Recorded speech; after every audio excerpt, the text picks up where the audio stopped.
پارہ نمبر 1، سورہ نمبر 2 البقرہ مدنیہ، رقوع 9، آیات 72 تا 82۔ اور جب تم نے ایک شخص کو قتل کیا تو اس میں باہم جھگڑنے لگے، حالانکہ جو بات تم چھپا رہے تھے اللہ اس کو ظاہر کرنے والا تھا۔ چنانچہ ہم نے کہا کہ اس بیل کا کوئی سا ٹکڑا مقتول کو مارو، اس طرح اللہ مردوں کو زندہ کرتا ہے اور تم کو اپنی قدرت کی نشانیاں دکھاتا ہے تاکہ تم سمجھو۔ پھر اس کے بعد تمہارے دل سخت ہو گئے گویا وہ پتھر ہیں یا ان سے بھی زیادہ سخت، اور پتھر تو بعضے ایسے ہوتے ہیں کہ ان میں سے چشمے پھوٹ نکلتے ہیں، اور بعضے ایسے ہوتے ہیں کہ پھٹ جاتے ہیں اور ان میں سے پانی نکلنے لگتا ہے، اور بعضے ایسے ہوتے ہیں کہ اللہ کے خوف سے گر پڑتے ہیں، اور اللہ تمہارے کرتوتوں سے بے خبر نہیں۔ مومنو، کیا تم امید رکھتے ہو کہ یہ لوگ تمہارے دین کے قائل ہو جائیں گے؟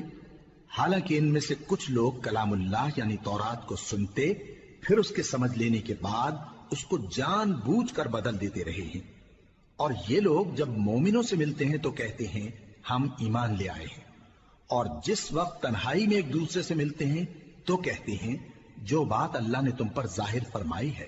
وہ تم ان کو اس لیے بتائے دیتے ہو کہ قیامت کے دن اسی کے حوالے سے تمہارے پروردگار کے سامنے تم کو الزام دیں۔ کیا تم سمجھتے نہیں؟ کیا یہ لوگ یہ نہیں جانتے کہ جو کچھ یہ چھپاتے اور جو کچھ ظاہر کرتے ہیں اللہ کو سب معلوم ہے؟